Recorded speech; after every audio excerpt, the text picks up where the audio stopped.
All right. I was asked to put together an example problem and work through it showing integration by partial fraction decomposition. And so I'm going to see if I can get that done here pretty quickly. We'll see if I just make up an example that will work out all right. So let's go ahead and title this integration by partial fractions.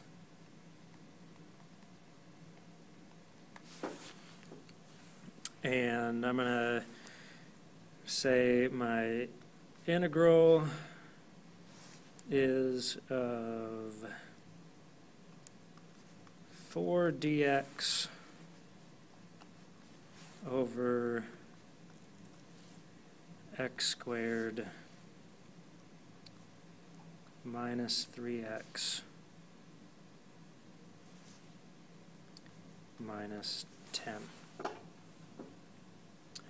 And it should be clear that standard U substitution is not going to be totally effective on this problem because we don't have any x term in the numerator to cancel with what du would be.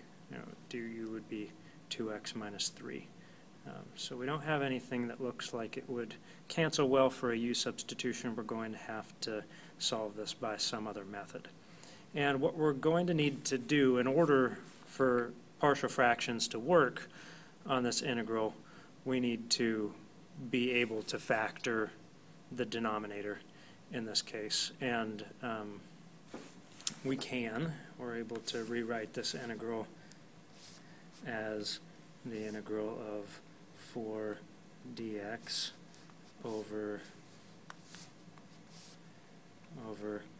x minus 5 times x plus 2. And that means that what we want is to turn this into an integral of two separate fractions, where we have the integral of a over x minus 5 plus the integral of b over x plus 2 dx. Remember that we use constants in the numerator anytime we have a linear factor in the denominator. If either of these had been a quadratic factor, then we would have needed a linear expression in the numerator, like an ax plus b or a cx plus d, something along those lines. All right, so our next job is to figure out what a and b are. And we're going to do that. Actually, let's go ahead and just pull the fraction out of the integral for a second. I have 4 over x minus 5 times x plus 2 is equal to a over x minus 5 plus b over x plus 2.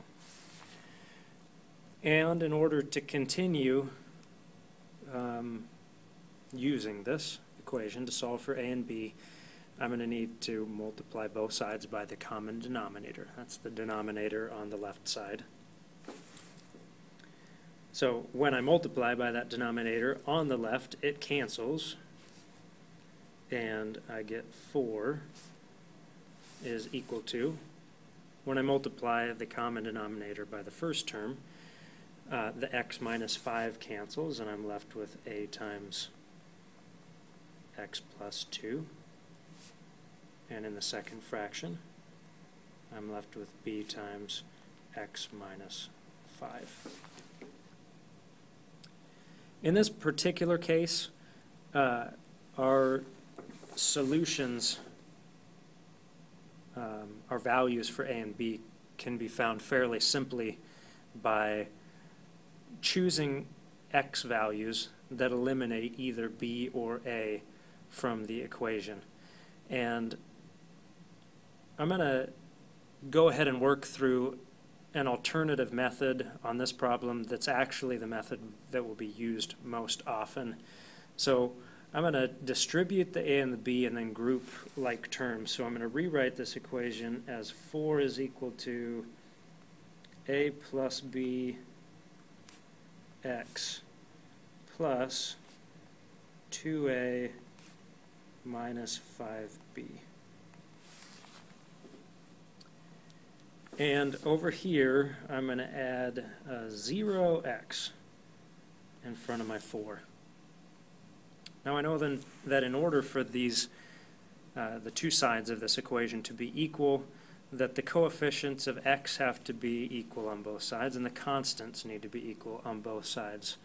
So what I know is that a plus b must be equal to 0, and also 2a minus 5b must be equal to 4.